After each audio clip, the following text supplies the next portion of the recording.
Hello बच्चों, कैसे हो आप सब। माई सेल्फ रिद्धि और मैथ्स टीचर फ्रॉम 100+ एकेडमी। और आज मैं फिर से आपके साथ डिस्कस करने जा रही हूँ class 10th board sample paper.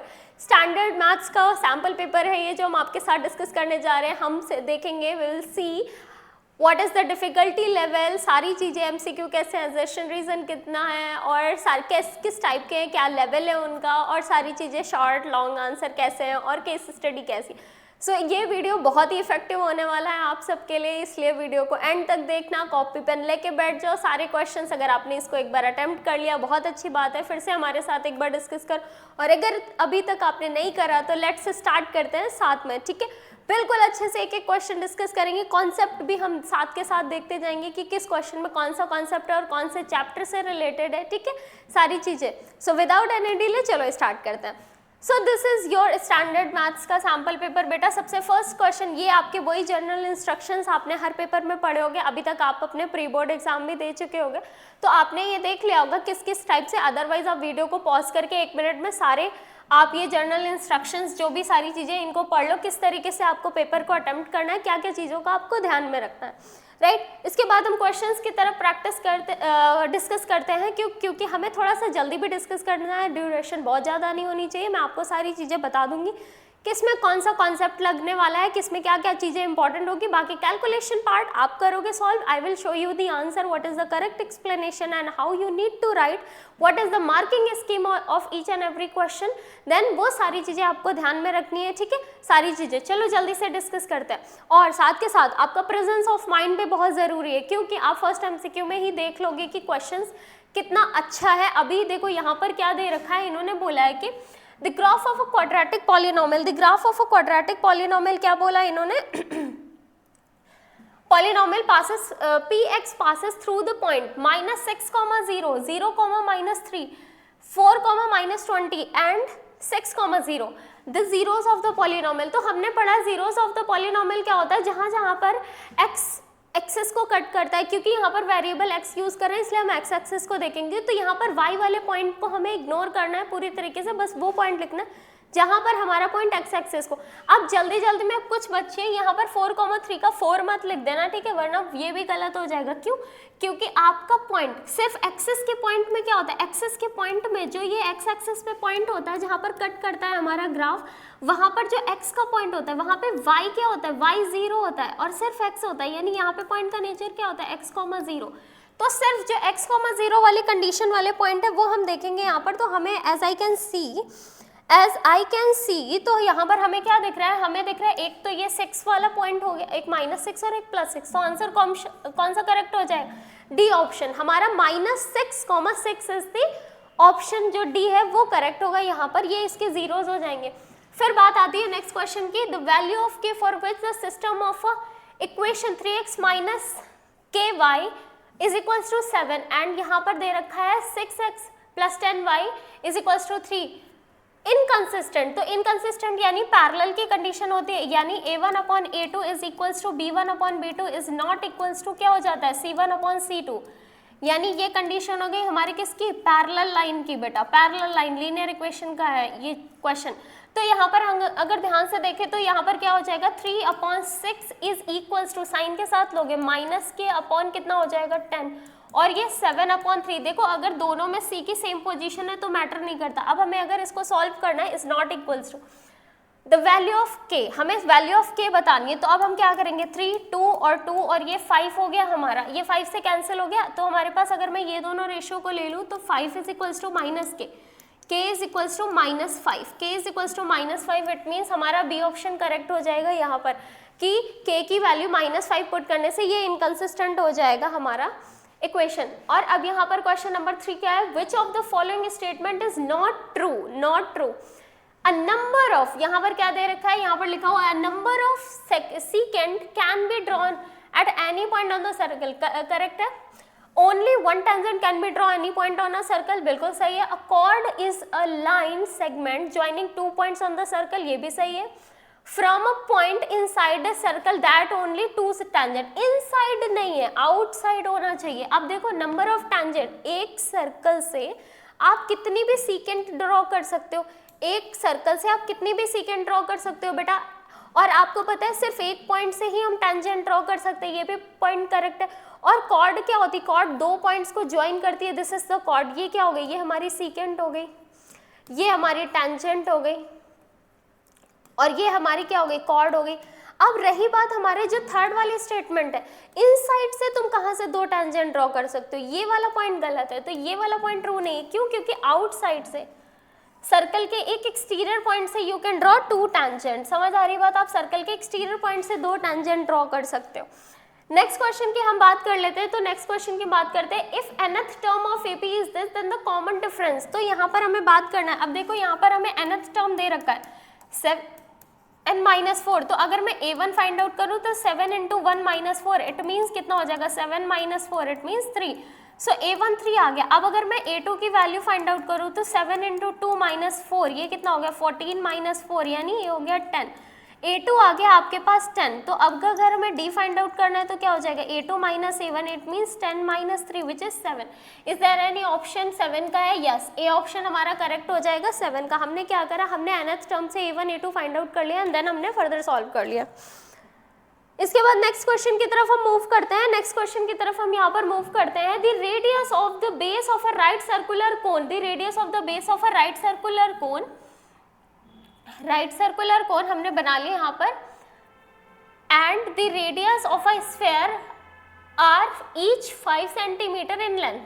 ठीक है, तो यहाँ पर रेडियस ऑफ अ स्फीयर हमें दे रखा है और रेडियस ये भी 5 सेंटीमीटर है और ये भी हमें कितना दे रखा है, 5 सेंटीमीटर। ठीक है, फिर बोला if the volume of a cone is equal to the volume of the sphere then the height of the cone, then the height of the cone. ठीक है, इन्होंने क्या बोला, स्फीयर का जो वॉल्यूम है, वॉल्यूम ऑफ द स्फीयर क्या होता है, वॉल्यूम ऑफ द स्फीयर क्या होता है, 4/3 πr³। और यहाँ पर क्योंकि रेडियस इक्वल है, r1 is equals to r2 is equals to r लिख लेते हैं, और मैं इसको क्या लिखूंगी, 1/3 πr²h।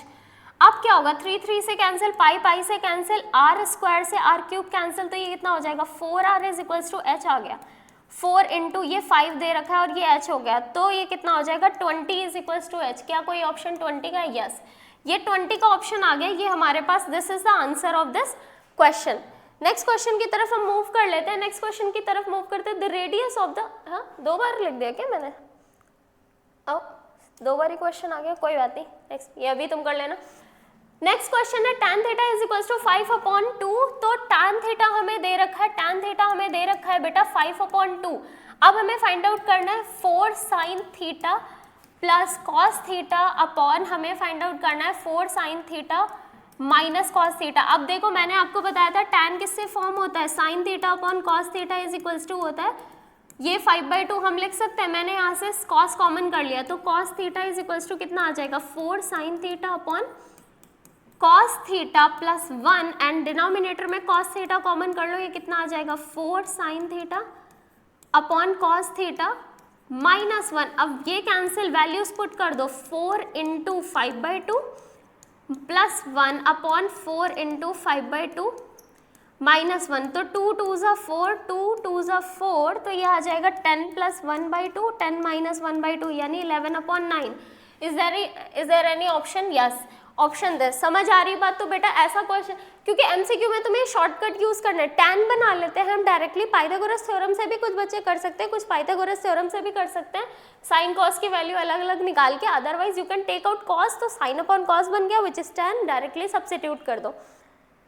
नेक्स्ट क्वेश्चन की तरफ मूव करते हैं बेटा जल्दी से हम लोग। In the given figure a tangent has been drawn at a point P on the circle centred O। Okay ठीक है, तो इन्होंने बोला है इफ TPQ, where is TPQ, TPQ ये 110 हमें दे रखा है, ये पूरा एंगल, देन POQ हमें बताना है, POQ is equals to what. तो अब देखो, अब एक चीज बताइए बेटा, ये रेडियस आ रहा है, इतना 90 हो गया है ना, तो ये 20 डिग्री हो जाएगा ये अंदर वाला, मतलब अगर मैं बोलूं तो एंगल O, देखो OPT जो होगा वो हमारा 90 डिग्री होगा, क्योंकि टैंजेंट है, परपेंडिकुलर पॉइंट ऑफ कांटेक्ट पे आ रहा है ना। और अगर मैं बोलूँ हमें दे रखा है, तो अगर मैं ये वाला एंगल फाइंड आउट करूँ, एंगल OPQ अगर मैं फाइंड आउट करूँ तो वो कितना होगा, 110 - 90 विच इज 20 डिग्री। अब ये 20 डिग्री हो गया, तो हमें पता है इन अ ट्रायंगल POQ में क्या हो जाएगा, हमें पता है कि OP is equals to OQ होता है,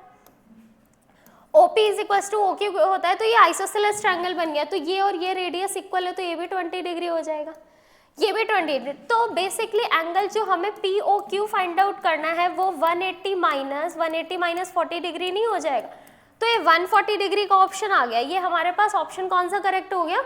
ऑप्शन हमारा C करेक्ट हो गया। समझ आ रही बात?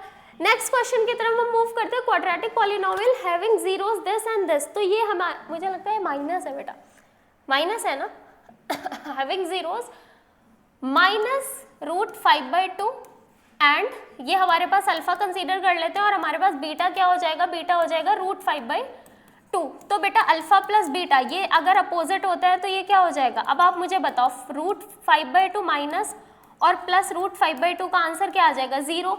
और फिर इसके बाद जब हम अल्फा बीटा करेंगे तो क्या हो जाएगा? √5/2 इंटू 5/2, ये माइनस में है तो ये कितना हो जाएगा? -5/2 आ गया। अब हमारे पास इक्वेशन क्या होती है? x² minus SX plus P कितना होता है? तो यहाँ पर हमारे पास कितना आ गया? x² माइनस ये 0x प्लस -5/2 विच इज ये कितना हो जाएगा? x² minus 5/2। Is there any option?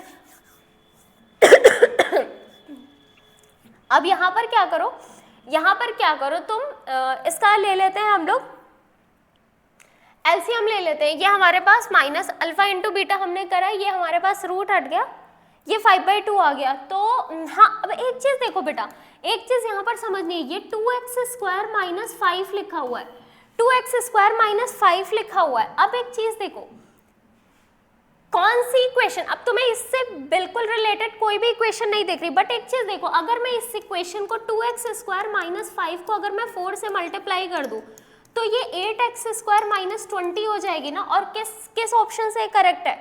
तो आपको कंफ्यूज करने के लिए this is called the competency based question, मतलब दिखेगा नहीं बट उधर ही होगा कहीं में, तो ये आपको समझना है। हमारी इक्वेशन आ रही थी 2x² माइनस 5, देखो हमने अगर 4 से मल्टीप्लाई करा we will get the option B. समझ आ रही बात? तो ये आपको समझना पड़ेगा। बहुत जल्दी जल्दी में क्वेश्चन को ऐसे ही आपको नहीं करना है कि फटाफट से बस देखा और नहीं आ रहा है छोड़ दिया, नहीं, उसको समझो एक बारी। यहाँ पर बोला consider the frequency distribution, 45 observation है यहाँ पर, और हमें बताना है the upper limit of the median class. Upper limit of the median class के लिए हमें क्यूमुलेटिव फ्रीक्वेंसी बनानी पड़ेगी। तो मैं अगर एक बात बताऊँ, अगर मैं यहाँ पर एक कॉलम ऐसे बना दूँ क्यूमुलेटिव फ्रीक्वेंसी का, तो यहाँ पर कितना हो जाएगा? ये 5 आ जाएगा, ये 15 आ जाएगा, नहीं ये आपका आ जाएगा 9, ये 5 ही रहेगा, फिर ये कितना होता है? सम हो जाएगा, तो ये कितना हो जाएगा? 14 हो जाएगा, और फिर ये कितना हो जाएगा हमारे पास? ये हो जाएगा 29, और फिर ये कितना हो जाएगा? ये हमारे पास हो जाएगा ये हमारे पास हो जाएगा 39 हो गया, और फिर ये हो जाएगा हमारे पास 45। तो ये हमारे पास सारे आ गए क्यूमुलेटिव फ्रीक्वेंसी। अब देखो यहाँ पर मीडियन क्लास सेलेक्ट होती है क्यूमुलेटिव फ्रीक्वेंसी से। n कितना है? n हमारा 45 है, तो n/2 कितना होगा? n/2 कितना होगा? देखो ऑड के लिए तुम ट्राई करा करो, n+1/2 कर लिया करो, n+1/2 भी कर सकते हो। तो 45 + 1/2 ये हो जाएगा आपका कितना? 46, यानी 23। 23rd ऑब्जर्वेशन किस में लाई करेगा? इसमें आएगा। तो इसके सामने वाली क्लास क्या हुई? 20 to 30, यानी अपर लिमिट कितनी हो जाएगी? 30 डिग्री।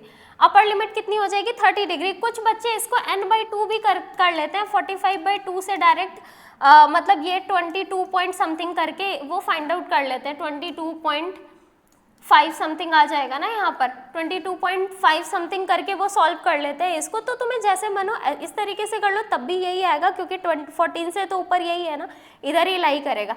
अब आगे नेक्स्ट क्वेश्चन की तरफ मूव करते हैं, O is the opposite, O is the point on a intersection of two chords AB and CD of a circle, और हमें बताना है BOC 80 डिग्री है, BOC 80 डिग्री हमें दे रखा है, BOC कहाँ पर है? ये हमें 80 डिग्री दे रखा है। देन और OA is equals to OD, OA is equals to OD, और ये भी हमें सेम दे रखा है, ठीक है, ये हमें सेम दे रखा है। अब अच्छा, O intersection point, O centre नहीं है, बस इंटरसेक्शन पॉइंट है।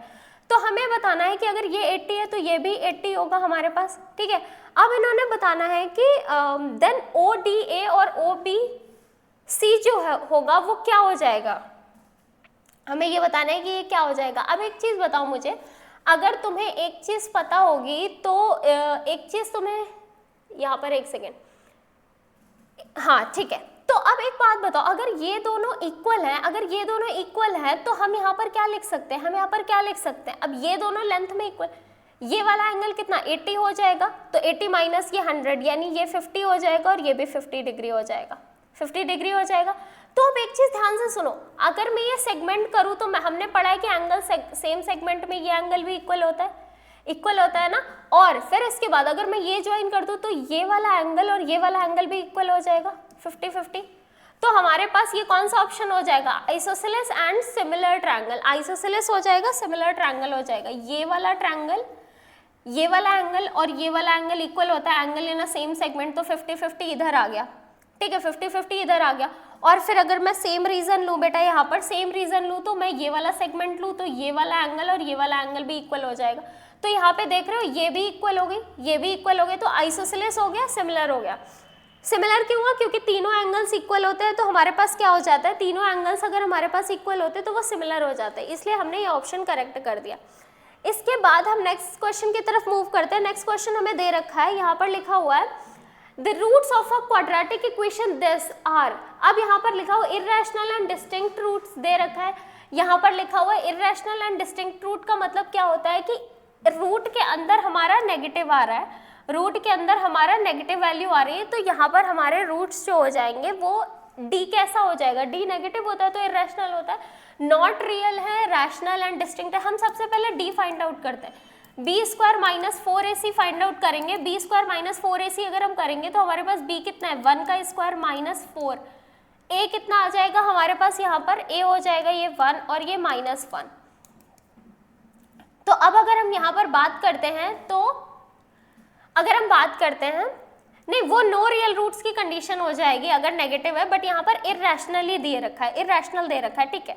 तो यहाँ पर अगर हम 1 + 4 करते हैं तो ये हमारा 5 आ जाता है, ये हमारा 5 आ जाता है। तो अब यहाँ पर मतलब इसके रूट्स कैसे होंगे, तुम्हें देख लो ना, अगर हम x = -b ± √d/2a लिखते हैं, तो यहाँ पर अगर इसको मैं 5 पुट करूँगी तो -b + √5/2a होगा। अब ये वैल्यूज हम बाद में पुट कर लेंगे, और एक कैसा आएगा -b ± √5/2a। तो दोनों ही कैसे हैं हमारे पास, इर्रेशनल, क्योंकि √5 हमने पढ़ा है, √5 इज अ इर्रेशनल नंबर। तो यहाँ पर अगर मैं करेक्ट करूंगी तो ऑप्शन कौन सा करेक्ट हो जाएगा, ऑप्शन हमारा करेक्ट होने वाला है ए, ऑप्शन हमारा करेक्ट हो जाएगा। If theta is 30 degree then 3 tan theta. तो अब देखो यहाँ पर 3 इंटू यहाँ पर कितना हो जाएगा, यहाँ पर d बताना है बेटा, b स्क्वायर माइनस 4ac से देखना पड़ेगा, और ये आ जाएगा 5, यानी √d होगा आपका √5 जो कि इर्रेशनल है। अब ऐसे समझ लो 3 tan थीटा, ये tan 30 की वैल्यू कितनी होती है, 1/√3 होती है ना, तो ये कितना आ जाएगा 3/√3, यानी ये आपका आ जाएगा यहाँ पर 3/√3 का ऑप्शन ही है सी। The volume of a solid hemisphere, the volume of a solid hemisphere, volume of solid hemisphere क्या क्या होता है, 2/3 πr³ is equals to 397/7 दे रखा है। उन्होंने बोला the total surface area of the solid hemisphere, तो वो बाद में निकालेंगे, सबसे पहले हमें क्या करना है, सबसे पहले हमें क्या करना है, इसको कैंसिल आउट कर लेते हैं, इसको कैंसिल, क्योंकि हमारा जो हेमीस्फेयर का हमारा सरफेस एरिया क्या होता है और वो भी हमारे टोटल सरफेस एरिया, तो वो होता है 3πr², 3πr²। तो अब हम 2/3 इंटू 22/7 इंटू कितना करते हैं, ये r³ लिखा हुआ है, यहाँ पर है 397 बेटा 7, तो 7 और 7 कैंसिल हो गया, फिर यहाँ पर हमारे पास कैंसिल हो जाएगा, क्या कुछ कैंसिल हो रहा है हमारे पास, देखो यहाँ पर अगर मैं मल्टीप्लाई करूँ तो r³ = आ जाएगा हमारे पास 397 इंटू 3/2 इंटू 22। अब अगर मैं 11 से कैंसिल करके देखूं तो 11 से 33 और फिर ये हो जाएगा हमारे पास, तो हमारे पास यहाँ पर इसको मैं सॉल्व कर लेती हूँ आगे, r³ आ गया हमारे पास, तो r³ = ये 2/3 πr³, 22/7, ठीक है, 397। तो ये कैंसिल होगा आपका किससे, इसके पेयर बन सकते हैं हमारे पास, अच्छा 396 लिखा हुआ है, हाँ वही मैं सोचूं, 97 तो कैंसिल भी नहीं हो रहा, 396 लिखा हुआ है, ठीक है, 396 लिखा हुआ है, तो ये तो 3 से भी कैंसिल हो जाएगा अपॉन 7, तो ये कितना होगा 2/3 into 22/7 into R cube is equals to 396 upon 7, 7 से कैंसिल हो गया, ये 2 से भी कैंसिल हो जाएगा, 2 1 2 और 2 4 जा ये 8 हो गया, मतलब यहाँ पे हो जाएगा 1 9 और फिर ये कितना हो जाएगा 8 और फिर 22 से ये 11 हो गया और फिर ये कितना हो जाएगा 2 9 9, 11 से ये हो गया 99 9 टाइम्स हो गया और फिर ये चला जाएगा r cube is equals to 9 into 3 यानी आर इज इक्वल्स टू 3 आ गया। अब आर 3 आ गया तो 3 pi are square, 2 pi are square, अब 3 पाई आर स्क्वायर, तो 3 इंटू 22/7 इंटू आर यानी 3 इंटू 3 करोगे आप सॉल्व करोगे तो ये कितना हो जाएगा यानी 9, ये 27, बेसिकली तुमको 27 इंटू 22 करना है तो ये आ जाएगा आपके पास कितना 4 और फिर ये हो जाएगा 5 मल्टीप्लाई, फिर ये हो जाएगा 54, ये हो जाएगा 495। बी ऑप्शन करेक्ट हो जाएगा, आपका बी ऑप्शन करेक्ट हो जाएगा। This is the answer 13। तो कुछ क्वेश्चंस में थोड़ा सा टाइम भी लग जाता है बट कहीं से सेव करना है और कहीं इन्वेस्ट करना है हमें टाइम को। लेकिन क्वेश्चन कैसे हुआ, हमने वॉल्यूम को कंपेयर करा, वॉल्यूम से रेडियस आ गई और फिर उसके बाद हमने इसका total surface area find out कर लिया।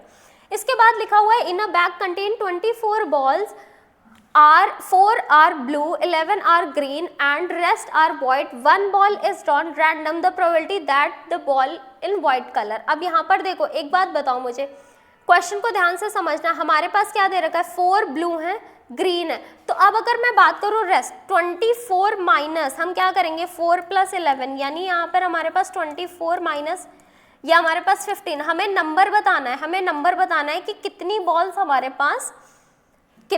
हमारे पास क्या है बची हुई हैं। तो अब यहाँ पर हम क्या करेंगे, तो 9 बॉल्स हमारे पास जो होंगी वो हमारे पास व्हाइट कलर की होंगी। तो प्रोबेबिलिटी फाइंड आउट करनी, तो प्रोबेबिलिटी ऑफ एनी इवेंट क्या होता है, फेवरेबल आउटकम्स यानी 9/24। तो 3 3 = 9, 3 8 = 24 यानी 3/8। तो ऑप्शन हमारे पास बी करेक्ट हो जाएगा। क्यों, पहले हमने व्हाइट बॉल्स फाइंड आउट करी और फिर उसके बाद उसकी प्रोबेबिलिटी फाइंड आउट कर ली।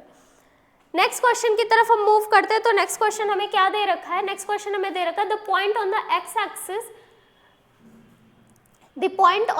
Axis is nearest to the point this. अब यहाँ पर एक चीज आपको याद रखनी है, एक्स एक्सिस का कौन सा पॉइंट इससे सबसे कम मतलब पास में होगा, वही होगा जो जस्ट इसके परपेंडिकुलर डिस्टेंस पे होगा। तो -4, -5 यहाँ पर आएगा, -4, -5 ये पॉइंट थर्ड क्वाड्रेंट में ये हमारा आ जाएगा, दोनों ही नेगेटिव है। -4, -5 ये आएगा हमारे पास। तो इससे जो परपेंडिकुलर डिस्टेंस पे होगा ना वही सबसे कम पॉइंट पे। तो यहाँ पर कौन सा होगा, एक्स एक्सिस पे -4, 0 यानी हमारा बी ऑप्शन जो होगा वो करेक्ट होगा। Which of the following gives the middle most observation of the data, middle most observation of the data, कुछ नहीं होता, बस हमारा कौन सा मीडियन ऑप्शन करेक्ट हो जाएगा। Middle most observation of the data जो हमें देता है वो क्या होता है, मीडियन होता है हमारा। At point on the x axis divides the line segment joining the point this and this in ratio 1:2। अब हमें बताना है कि यहाँ पे ध्यान से सुनो, हमें बताना है ये हमें ए और बी पॉइंट दे रखे हैं, यहाँ पर हमें लाइन सेगमेंट 2,3 दिया हुआ है और यहाँ पर हमें दे रखा है 5,6 और ये 1:2 में हमें डिवाइड करते हैं। ये x, 0 पॉइंट है क्योंकि point on the x axis लिखा हुआ है। हमें बताना है क्या है, द पॉइंट, हमें इसकी वैल्यू बतानी है। तो अब यहाँ पर ध्यान से सुनो, एक बात जल्दी से देखो, अगर मैं यहाँ पर x एक्सिस ही फाइंड आउट करना है ना, मेनली x की वैल्यू, तो यहाँ पर फॉर्मूला क्या होता है, देखो x, 0 हम क्या लिखते हैं, first ratio second point plus second ratio first point upon sum of ratio. तो बस हम x का ही देख लेते हैं, बाकी y से हमें मतलब नहीं है। अगर मैं यहाँ पे x is equals to calculate करूँ तो x इज इक्वल्स टू क्या हो जाएगा, फर्स्ट रेशियो यानी 1/5 प्लस 2/2 अपॉन 2/2 और फिर ये हो जाएगा 1+2। तो x इज इक्वल्स टू कितना हो जाएगा, 5 + 4/3 यानी ये हो जाएगा 9/3 यानी 3। तो ये हमारे पास आ जाएगा क्या, कोई ऑप्शन है, यस 3,0। देखो 3 पॉइंट x का आ गया, 3,0 हमारा हो जाएगा क्वेश्चन का आंसर। फिर लिखा हुआ है अ card is drawn a well shuffled deck of playing cards, the probability of getting a red face card red face card कितने होते हैं? अच्छा रेड कार्ड कितने होते हैं? 26 होते हैं। उसमें फेस कार्ड देखो हर एक सूट में जो होता है हमारे 26 जो होते हैं हमारे रेड कार्ड होते हैं। रेड कार्ड में भी हमारा हार्ट और डायमंड होता है। डायमंड में अलग 3 फेस कार्ड होते हैं, हार्ट में अलग 3 फेस कार्ड, तो टोटल 6। तो 6/52 करोगे तो 6/52 को जब आप सिंप्लीफाई करोगे तो ये हो गया 3 2s और फिर यहाँ पर हमारे पास आ जाएगा 6 3 1s और 3 4s। अब यहाँ नहीं सॉरी 3 2s, यहाँ पर हमारे पास आ जाएगा, ये आ जाएगा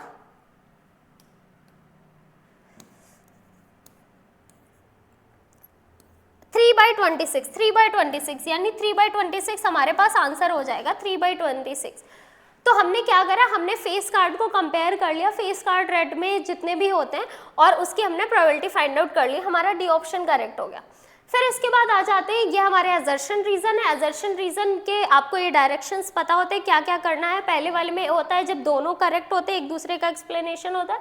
बी में असर्शन रीजन करेक्ट तो होते हैं पर करेक्ट एक्सप्लेनेशन नहीं होता रीजन। सी में क्या होता है, असर्शन ट्रू होता है बट रीजन फॉल्स होता है। और डी में क्या होता है, असर्शन फॉल होता है रीजन ट्रू होता है। यहाँ पर लिखा है the HCF of any 2 consecutive even natural number is always 2। Obvious सी बात है, अगर 2 नेचुरल नंबर है तो उनका एचसीएफ 2 आएगा, 2 आएगा। आप कोई भी कंसेक्यूटिव एचसीएफ, तो ये यहाँ पर असर्शन करेक्ट है। Even natural number are divisible by 2। Yes, even natural number जो होते हैं वो डिविजिबल बाई 2 है। तो यहाँ पर एक चीज देखो बेटा, ऊपर हम एचसीएफ की बात कर रहे हैं, नीचे हम डिविजिबिलिटी की बात कर रहे हैं, तो ऐसा कुछ इनमें रिलेशन नहीं है। यहाँ पर हम हाईएस्ट कॉमन फैक्टर, बट दोनों स्टेटमेंट करेक्ट है, तो इसका जो होगा वो ऑप्शन करेक्ट होगा बी। मतलब दोनों ही करेक्ट मतलब दोनों ही करेक्ट है बट एक दूसरे का explain, reason is not the explanation. इसने कोई ये चीज नहीं बोली एचसीएफ फाइंड आउट करने के लिए क्या क्या चीजें होती है, एचसीएफ से रिलेटेड होता देन ये हम ए ऑप्शन कर देते हैं। इसके बाद क्या है, if the radius of the sector of a circle, if the radius of the sector of the circle, मतलब ये हमारे पास सर्कल है और इसके रेडियस जो है हमारे पास, सपोज करो ये हमारे पास r रेडियस का एक सर्कल था। फिर हमने क्या करा, if the radius of the sector of the circle reduce it's half, मतलब r/2 हो गया, रेडियस हाफ हो गया, एंड एंगल डबल, पहले थीटा था फिर 2 थीटा हो गया, हमारा एंगल 2 थीटा हो गया, ठीक है। The perimeter of the sector remains same, perimeter of the sector remains same, perimeter of the sector यहाँ पे क्या होता है देखो, θ/360 इंटू ये क्या होता है, इंटू 2πr प्लस, अब थीटा, अब देखो इतना length of arc, perimeter of the sector क्या होता है, +2r करते हैं हम यहाँ पर, +2r करते हैं और फिर क्या करते हैं हम यहाँ पर 2r कॉमन कर लो, θ/360 और फिर यहाँ पर क्या करेंगे हम यहाँ पर प्लस पाई, यहाँ पर हमारे पास बन गया 2r था ना, हमने 2r कॉमन करा, 360 पाई प्लस 1, ये हमारे पास बचा। अब अगर मैंने ये काम कर दिया, क्या कर दिया, मैंने रेडियस को डबल कर दिया। अब देखते हैं, ये पहले वाले कंडीशन में हमारे पास ये आ रहा था, अब सेकेंड वाले कंडीशन में पेरीमीटर दे, थीटा कितना है, 2θ/360 है, इंटू 2 इंटू पाई, आर कितना है, r/2 है, r की जगह r/2 करा, प्लस यहाँ पर करा 2 इंटू r/2 करा, 2 और 2 कैंसिल, यहाँ पर 2 और 2 कैंसिल। और फिर इसके बाद देखो यहाँ पर और एक चीज़ देखो, अच्छा एक चीज़ यहाँ पर आप एक चीज़ बताएं मुझे, जब मैंने 2r करा था, यहाँ पर मैंने 2r पता है क्यों करा था, क्योंकि ये और ये हमारे पास, ये और ये हमारे पास क्या है, ये वाला पेरीमीटर में बेटा साइड आता है जो सेक्टर की रेडियस होती है, तो ये r/2 हुआ, ये भी r/2 हुआ, तो r/2 हमारे पास कितना हो जाएगा, 2r/2 मतलब r हो जाएगा बेसिकली। तो ये r है हमारे पास, यहाँ से ये कैंसिल हो गया। तो अगर मैं देखूँ तो सेकंड ये क्या है, θ/360 इंटू 2πr, इसका मैंने 2 इसको दे दिया, 2πr प्लस r, और यहाँ पर जो आया था वो हमारे पास 362r आया था। तो अभी भी आप एक चीज़ देखो, अभी भी देखो क्या ये सेम है, नहीं सेम है, तो हम यहाँ पर क्या लिखेंगे, असर्शन जो है वो भाई गलत है। फिर लिखा हुआ है the length of the sector, the length of the arc subtending angle theta at the centre then the radius, तो यहाँ पर क्या हो जाता है हमारे पास, हाँ ठीक है ये करेक्ट है। देखो यहाँ पर क्या लिखा हुआ है, जो हमारे पास हम अगर फाइंड आउट करते हैं क्या, the length of arc, length of arc का फॉर्मूला क्या होता है, θ/360 इंटू 2 पाई आर होता है ना, 2 पाई आर, तो 2 से इसको कैंसिल कर दो, 180 आएगा, तो ये आ जाएगा basically theta upon theta pi R upon 180। मतलब रीजन करेक्ट है बट एजर्शन रॉन्ग है, तो इसका जो होगा वो हमारे पास डी ऑप्शन करेक्ट हो जाएगा। तो 20th वाले का डी ऑप्शन करेक्ट है और 19th वाले का बी है। बी मतलब assertion and reason both correct है, बट रीजन जो है वो करेक्ट एक्सप्लेनेशन नहीं है, ठीक है। Come to the subjective question. Subjective question में हमें बोला है find the HCF and LCM of 420 and 720 using the prime factorisation method. अब मैं ये सॉल्व करने नहीं जा रही बेटा, I will tell you how to solve question, वो तुम कैलकुलेट कर लेना अपने आप। सारी चीज़ों के कॉन्सेप्ट मैं बताने जा रही हूँ, किस तरीके से कौन सा क्वेश्चन पूछा गया। Find the HCF and the LCM of this using the prime factorisation. तो आपको पता है कि अगर हम 480 का प्राइम फैक्टराइजेशन आप इस तरीके से कर सकते हो, 720 का आप प्राइम फैक्टराइजेशन इस तरीके से कर सकते हो, और आपको पता है एचसीएफ जो होता है वो मिनिमम एक्सपोनेंट होती है, और एलसीएम जो होता है वो मैक्सिमम एक्सपोनेंट होता है। अब यहाँ पे हमारे पास आया 240, 120, 260, 230, 15, 35, 51। तो ये कितना आ गया, ये हमारे पास आ गया 2 की पावर 1 2 3 4 5, 2 की पावर 5 इंटू 3 इंटू 5 हो गया, और ये हमारे पास आ जाएगा 2 3 6 6 0 2 1 8 0 2 9 0 2 45 3, ये हो जाएगा 1 5 5 3 5 5 1। तो ये आ गया हमारे पास 2 की पावर 4 इंटू 3 स्क्वायर इंटू 5। तो यहाँ पर आप देख लो 2 की पावर 4 क्योंकि मिनिमम एक्सपोनेंट एंड 3 और क्या हो जाएगा 5, तो ये हमारे पास बन गया एचसीएफ। ये इसका एचसीएफ आ गया, ये इसका एचसीएफ हो गया। अब सेकंड क्वेश्चन में क्या बोला है, सेकंड क्वेश्चन में बोला है इन्होंने 85 और 238 को इस फॉर्म में आप एक्सप्रेस कर रहे हो। मतलब बेटा यहाँ पर देखो एक चीज क्या बोली इन्होंने बोला है कि आप जो एचसीएफ है ना, अब 85 और 238 का अगर हम एचसीएफ फाइंड आउट करें, 238 का हम एचसीएफ फाइंड आउट करें, तो ये 5 से हम, क्योंकि 5 से ही डिवाइड कर देते हैं डायरेक्टली, तो क्या आएगा 5 और फिर यहाँ पर तो गया 17 इंटू 1 आया। अब इसको अगर मैं डिवाइड करूँ तो 2 से करूँगी तो 219 होगा, और ये डिवाइड होगा 7 से करती हूँ तो 7 कितना आएगा यहाँ पर हमारे पास,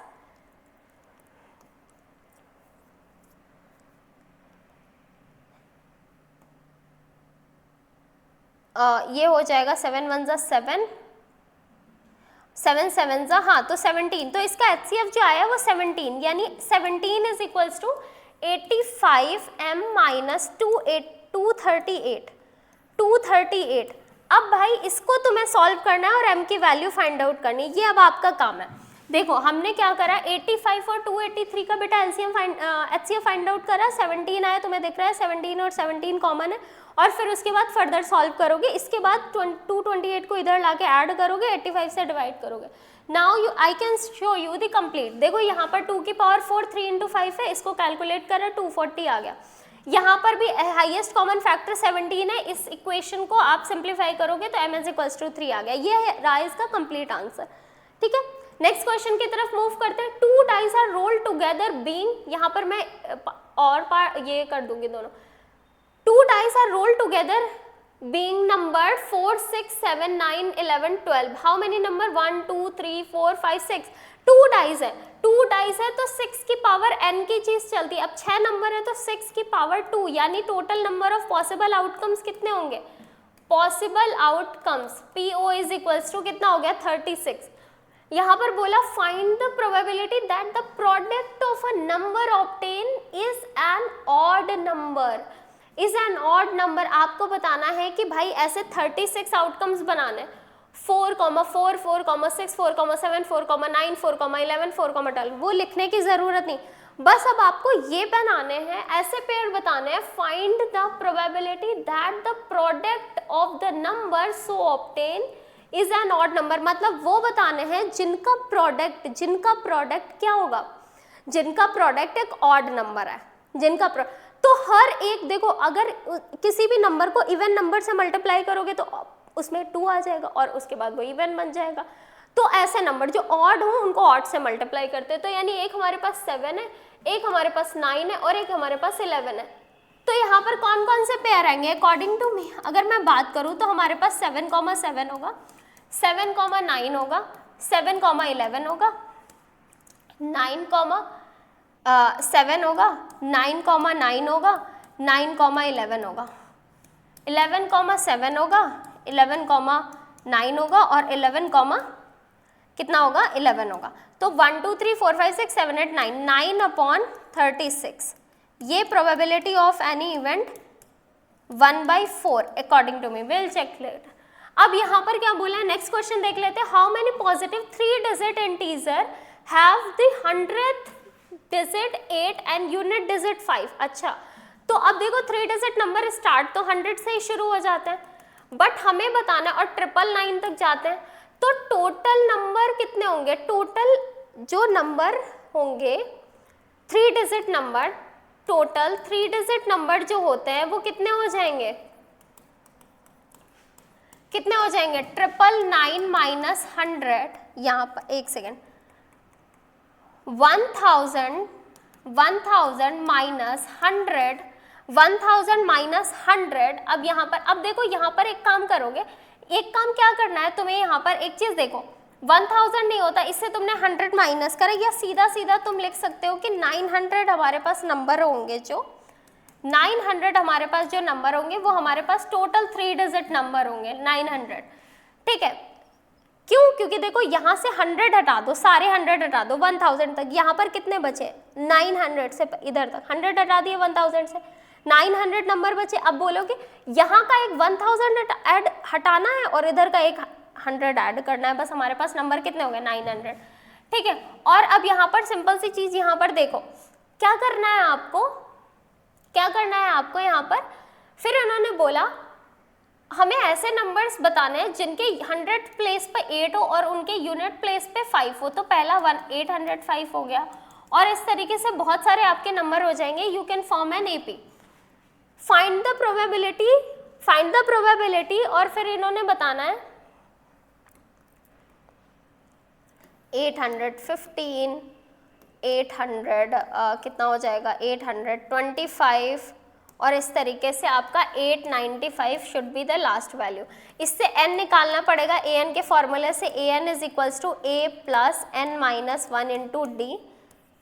कि हमारे पास टोटल नंबर कितने हैं, तो 885 इज इक्वल्स टू 805 प्लस ये हो जाएगा हमारे पास n माइनस 1, डी हमारे पास 10 आ गया, तो 885 minus 805 is equals to n plus 1 upon 10 into 10। इसको सिंप्लीफाई करा तो 08 ये आपके पास आ गया, divided with 10 is equals to कितना हो जाएगा, इज इक्वल्स टू हमारे पास n माइनस 1 है हमारे पास, ये हमारे पास n माइनस 1 लिखा हुआ है, एंड फिर n माइनस 1 यानी ये आ गया हमारे पास n इज इक्वल्स टू 9 आया। अब चेक कर लेते हैं हम यहाँ पर, तो देखो यहाँ पर एक सेकेंड, कुछ कोई नंबर, ठीक है 890, अरे यार 885 लिख दिया, 895, 895 वहाँ 895 लिखा, 895 ये हो गया 90/10 प्लस 1, तो ये 9 प्लस 1 कितना हो जाएगा, ये हमारे पास 10 आ गया। 10 टोटल आउटकम्स है, तो प्रोबेबिलिटी ऑफ द नंबर यहाँ पर क्या हो जाएगा, 10 हमारे पास है, 900 है टोटल, तो बस अब सॉल्व कर लो 1/90। अब देख लेते हैं आंसर डिटेल में किस तरीके से आपको आंसर करना है। आपको आंसर किस तरीके से करना है, देखो यही चीज़ मैंने लिखी, यहाँ पर सारे हमने आउटकम्स लिखे, ये 9 आ गए थे, वही डबलेट वाले, मतलब ये डबलेट वाले भी ऐड होंगे और जितने ऑड वाले प्रोडक्ट है, तो 9 हो गए, 1/4 आंसर आ गया यहाँ हमारे पास। ये देखो 1/4 आया था ना, यहाँ पर 1/4 आया। फिर इसके बाद यहाँ पर भी हमारे पास टोटल 3 डिजिट नंबर 900 है, 8 वाले हमने एपी बना ली, और एपी को सॉल्व करके तुमने एन फाइंड आउट कर लिया। एन फाइंड आउट करने के बाद हमने क्या करा, जितने हमारा n 10 आएगा और ये हमने probability of event find out कर लिया, this is your answer. And ऐसे आपको लिखना है इस क्वेश्चन को। नेक्स्ट क्वेश्चन की तरफ हम मूव करते हैं। यहाँ पर हमें बताना है इवेल्युएट दिस। अब इसको इवेल्युएट करने के लिए sin 60 की वैल्यू कितनी होती है 2, ये होता है √3/2 का होल स्क्वायर माइनस tan कितना होता है 1/√3 का होल स्क्वायर अपॉन sec 45 कितना होता है sec 45 जल्दी से बताओ cos 45 कितना होता है 1/√2, तो उसका रेसिप्रोकल कर दो √2 का स्क्वायर, यानी ये हमारे पास कितना हुआ 2 × 3/4 माइनस 1/3 अपॉन कितना हो जाएगा ये 2 हो जाएगा।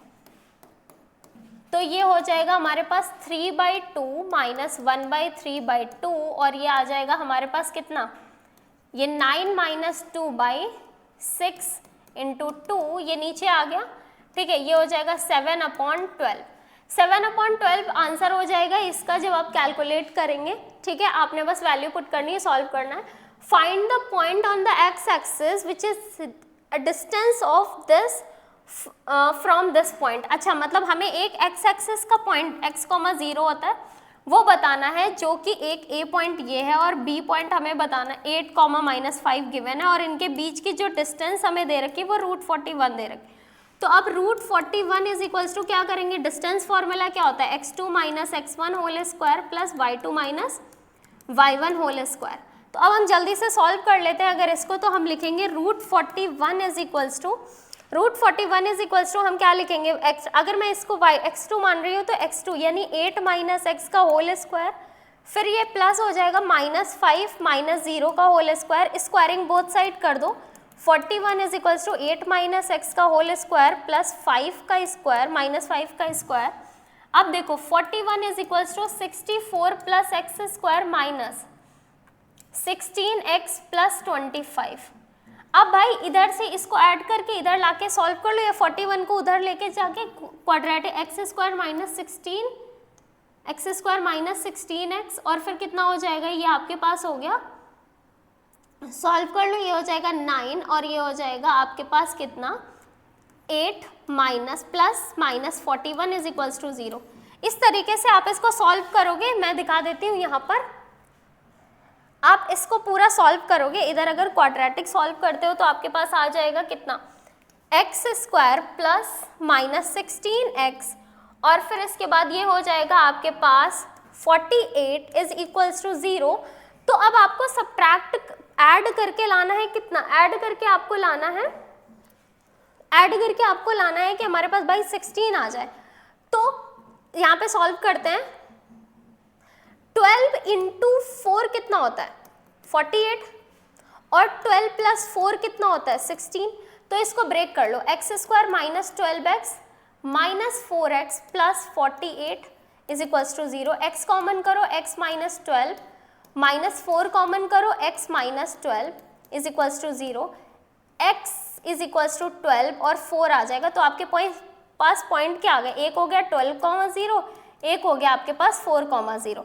तो ये आपके आंसर हो गए। आपको इस तरीके से लिखना है, आपको डिस्टेंस बिटवीन 2 पॉइंट का फॉर्मूला लगाना है, क्वाड्रेटिक इक्वेशन बनानी है, क्वाड्रेटिक इक्वेशन को आपको सॉल्व कर लेना। नेक्स्ट क्वेश्चन की तरफ मूव करते हैं बेटा। Show that these points are the vertices of isosceles triangle. तो भाई अगर आपके पास एक आइसोसेलेस ट्रायंगल के वर्टिसेस बताने हैं तो एनी टू साइड्स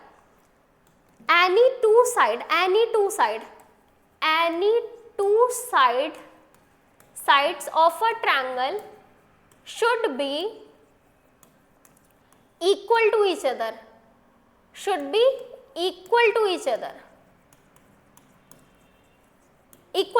तो अब आपको क्या करना है, आपको AB फाइंड आउट करना है, BC फाइंड आउट करना है और AC फाइंड आउट करना है। और ये सब करना कैसे, डिस्टेंस फॉर्मूला से, डिस्टेंस फॉर्मूला लगाओगे और आपके पास ये आंसर आ जाएगा। समझ आ रही बात। तो हमें कोई भी शेप प्रूफ करना हो आपको उसके बारे में पता होना चाहिए। ABC अगर एक आइसोसेलेस ट्रायंगल प्रूफ करना है तो हमें क्या करना होगा, यहाँ पर कोई भी दो साइड, पहले हमने तीनों ABC फाइंड आउट कर ली, हमने देखा क्या दोनों साइड देखते हैं, चलो तो हमने कैलकुलेट करा, देखो AB 10 आ रहा है, BC यहाँ पर 10 आ रहा है और ये हमारे पास कितना आ गया 10√2। अब यहाँ पर 10√2 आ गया, तो दो साइड्स हमारे पास इक्वल आ गई, देन हम बोल सकते हैं ABC कैसा है, एक आइसोसेलेस ट्रायंगल है। ठीक है, यहाँ से हमें पता चल गया कि AB और BC इक्वल है, कुछ भी किसी के इक्वल हो सकता है, तो आपको ये याद रखना है। नेक्स्ट क्वेश्चन की तरफ हम मूव करते हैं। यहाँ पर बोला है in a triangle DEF are the mid point of a BC, CA and AB respectively, prove that FBD, where is FBD? FBD is similar to this point DFEF and DEF, और कहाँ पे DEF is equals to अच्छा ABC। बहुत ज्यादा simple question है, ध्यान से देखो। अब मैं आप लोगों को एक चीज बताती हूँ, देखो ध्यान से। बेटा आप एक बात बताओ, DEF मिड पॉइंट है ना, हमने 9th क्लास में मिड पॉइंट पढ़ा था। अगर मैं ये ले लूं लाइन, ध्यान से देखो, अगर मैं ये पूरा एक ट्रायंगल ले लूं और मैं आपको बोलूं inner triangle ABC E and F are midpoints, then by MPT midpoint theorem EF, then midpoint theorem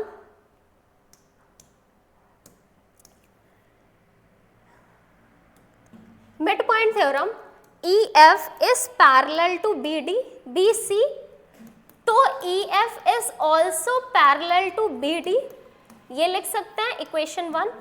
अब इसी तरीके से सेम अगर मैं आपको बोलूं ये लाइन, अब देखो क्या बोला मैंने। अब अगर मैं इस वाली लाइन को इसके पैरेलल बोल सकती हूँ। अब अगर मैं सेम ट्रायंगल ले लूँ, इसी ट्रायंगल में इनर ट्रायंगल ABC में अगर मैं बोलूँ E and D are midpoint, अगर मैं बोलूँ E and D are midpoint, then by MPT मैं क्या बोल सकती हूँ, ED is parallel to क्या हो जाएगा AB and ED is also parallel to BF। So यहाँ पर ध्यान से देखो, from equation 1 and 2, two pair of opposite side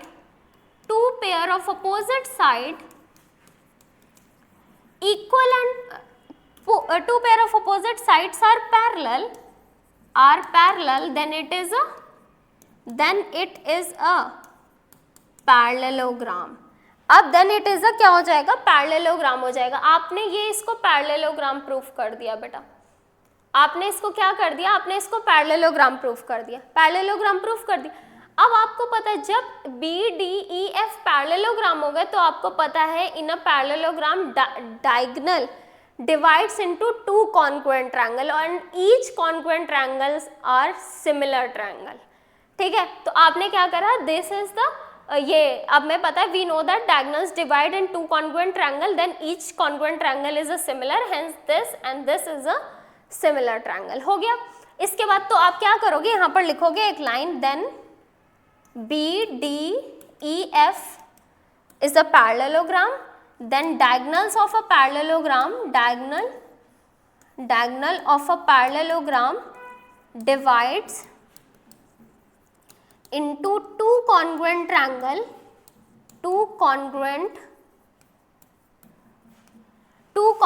इसका मैं इधर लिख देती हूँ triangle, then two congruent triangle में डिवाइड हो गए, then each congruent triangle are similar, congruent triangles are similar। अब बेटा ये सिमिलर हो गए तो देखो ये अगर ये इसके सिमिलर हो गया, अब क्या हो जाएगा हमारे पास। अब उन्होंने सेकंड पार्ट क्या बोला, सेकंड पार्ट प्रूफ करने के लिए बोला है उन्होंने,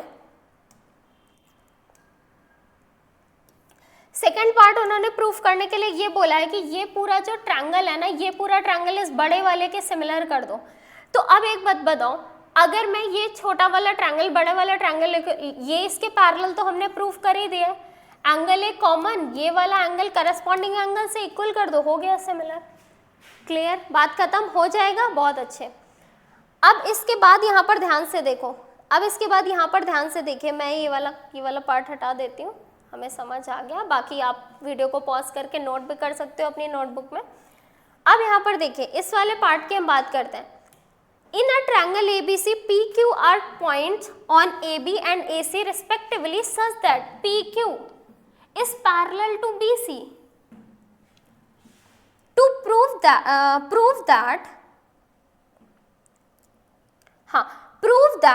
the median AD drawn from A, अच्छा median AD drawn from A on BC bisect PQ। अच्छा मतलब देखो उनका कहने का मतलब है कि भाई आपने यहाँ से एक मीडियन बनाया जो इसका तो इसको डिवाइड करता है, पर अब आप ये प्रूफ करो कि वो इसका भी मीडियन है, मतलब P और PQ को बाइसेक्ट करता है। तो बेसिकली आपको जो प्रूफ करना है ना, प्रूव दैट, अगर मैंने ये प्रूफ कर दिया कि PR is equals to RQ है, तो हम ये प्रूफ कर देंगे कि जो AD आ रहा है ना वो PQ का भी बाइसेक्टर है। तो इसके लिए क्या करना होगा, तुम एक काम करो बेटा, आप सारे बच्चों को, ये बहुत इंपॉर्टेंट क्वेश्चन है और बहुत इजी सा क्वेश्चन है, ध्यान से देखो। मैंने बोला था जब भी बेस का रिलेशन होता है तो हमें क्या करना होता है, जब भी आपको बेस चाहिए तो आपको क्या करना होता है, जल्दी बताओ। बेस चाहिए होता है तो आपको सिमिलैरिटी लगानी होती है। तो ये वाला ट्रायंगल, अब ये वाला ट्रायंगल और ये वाला ट्रायंगल अगर मैं ले लूँ तो देखो यहाँ पर ध्यान से, इन अ ट्रायंगल ABD में, ABD को या पहले छोटा वाला ट्रायंगल लिख ले, ट्रायंगल APR को एंड ट्रायंगल ABD को अगर मैं सिमिलर करूं तो देखो PR is parallel to BD है, तो मैं लिख सकती हूँ angle A is equals to angle A, common angle A is equals to angle A क्या हो जाएगा, कॉमन हो जाएगा बेटा। और एंगल जो P है और एंगल जो B है इसका वो क्या हो जाएगा, कॉरेस्पॉन्डिंग एंगल हो जाएगा, कॉरेस्पॉन्डिंग एंगल हो जाएगा। तो A सिमिलैरिटी से दोनों ट्रायंगल सिमिलर हो गए, A सिमिलैरिटी से सिमिलर हो गए, वैसे उधर वाले भी ट्रायंगल सिमिलर हो जाएंगे। तो इन शॉर्ट क्या मैं ये लिख सकती हूँ, triangle APR is similar to triangle ABD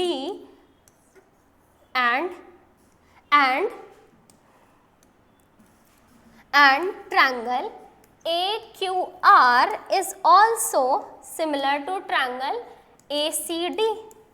ध्यान से देखो, इधर वाला ट्रायंगल छोटे वाले से सिमिलर है, उधर वाला ट्रायंगल भी छोटे वाले से सिमिलर। अब ऐसा क्यों लिखा मैंने, ये चीज़ भी आपको ध्यान रखनी है। देखो यहाँ पे हमारे पास रेशियो क्या आ रहा है, देख रहे हो तुम्हारे पास ये बीच वाला जो रेशियो है ये कॉमन है। तो यहाँ पर अगर मैं लिखूँ तो ध्यान से देखो, AR upon AD is equals to क्या हो जाएगा, अब देखो बेस चाहिए तो PR अपॉन BD, और इधर क्या लिखूं मैं, देखो यहाँ भी AR upon AD is equals to क्या हो जाएगा, अब यहाँ पे क्या चाहिए, उधर वाला QR अपॉन CD। तो ये दोनों सेम है, ये दोनों सेम है, तो अगर मैं इनसे इक्वेट कराऊं तो PR upon BD is equals to QR upon CD आएगा। और आपको पता है BD और CD तो इक्वल है, देखो हमें पता था BD is equals to CD दे रखा है ना, BD is equals to CD दे रखा, तो ये कैंसिल कर दो तो हमारे पास क्या आ जाएगा, PR इज इक्वल्स टू क्या आ जाएगा, QR, PR is equals to QR। और अब यहाँ पर एक लास्ट स्टेटमेंट क्या लिख दोगे, hence we can say that P जो आपका AD है, AD ऑल्सो बाइसेक्ट PQ। समझ आ रही बात, तो यहाँ पर बस सिमिलैरिटी से हो गया। तो ये देखो, ये एक एक्सप्लेनेशन है पहले वाले पार्ट की, आप इसको देख लो, मैंने पैरेललोग्राम से कराया है, इन्होंने किससे कराया, इन्होंने एंगल का लेके पैरेलल, अच्छा हाँ मिड पॉइंट भी, इन्होंने भी मिड पॉइंट ही यूज करा हुआ है, उसी का रीजन लेके उन्होंने भी करा हुआ है, पैरेललोग्राम ही प्रूफ करके करा है, ठीक है। तो ये एक्सप्लेनेशन है, आपने उसको भी नोट डाउन कर ली। और सेकंड वाले में भी ये देखो वही सेम एक्सप्लेनेशन इन्होंने भी दे रखी है, आप इसको वीडियो को पॉज करके एक बार नोट डाउन भी कर सकते हो, जो मैंने बताया उस तरीके से सॉल्व कर लो खुद से। बात समझ आ रही है। नेक्स्ट क्वेश्चन की तरफ हम मूव करते हैं। The sum of two numbers is 18 and the sum of their reciprocal is 9 upon 40. Find the numbers. तो let one number be x, then other will be 18 minus x. क्यों? क्योंकि दोनों का सम आपका है, तो एक x हुआ, दूसरा 18 से माइनस, तो 1 upon x plus 1 upon 18 minus x is equals to 9 upon 40 दे रखा है, इसको आपको सॉल्व करना है, बस खत्म। नेक्स्ट क्वेश्चन है, if alpha and beta are the zeros of the polynomial this then found the quadratic. अच्छा अब यहाँ पर अगर ये मिडिल टर्म स्प्लिट हो जाता है तो देखो 6x square minus 5x plus 1 equals to 0, तो ये क्या हो जाएगा, ये देखो 3 2 ज़ा 6, 3 प्लस 2 5, तो 6x square minus 3x minus 2x plus 1 equals to 0। 2 हम 3x कॉमन करेंगे तो ये क्या हुआ 2x माइनस 1, माइनस 1 कॉमन करो 2x minus 1 equals to 0, 2x minus 1 3x minus 1 equals to 0, x अब क्या हो जाएगा x इज इक्वल्स टू 1/2 और x इज इक्वल्स टू 1/3। अब उन्होंने बोला है क्वाड्रेटिक इक्वेशन फॉर्म करनी जिसके ये स्क्वायर है, तो अल्फा स्क्वायर विल भी क्या हो जाएगा 1/2 का होल स्क्वायर यानी 1/4 और बीटा स्क्वायर विल भी कितना हो जाएगा 1/3 का स्क्वायर यानी 1/9।